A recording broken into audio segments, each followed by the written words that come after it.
जय शिवराय मित्रांनो, आजचं गणित काय बघूया. राजने 1200 रुपये मूळ किमतीची सायकल 1500 रुपयाला विकल्यास मूळ किंमत किती आहे? 1200. विकली कितीला?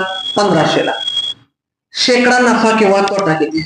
बघा, आता आपली 1200ची सायकल आहे.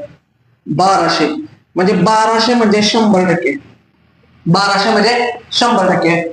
आपण विकली 1500ला. 1200च्या पुढे 1500ला विकली म्हणजे आपण फायदा किती घेतला? 300 रुपये. 300 म्हणजे किती टक्के?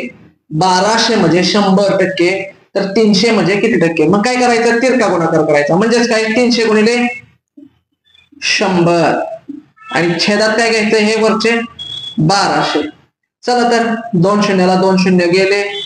3 एके 3, 3 चोक 12, 4 एके 4, 4 दुने 8, बाकी राहिले 2, 4 पंचे 20. म्हणजे किती टक्के तोटा झाला आपल्याला? 25%. सॉरी, तोटा नाही, आपल्याला 1200ची आपण 1500ला विकली म्हणजे आपल्याला फायदाच असणार आहे. राजने आपली किंमत किती आहे? 1200 रुपये. 1200ची आपण विकली 1500ला म्हणजे 25% आपला काय असणार आहे? नफा असणार आहे. 25% नफा.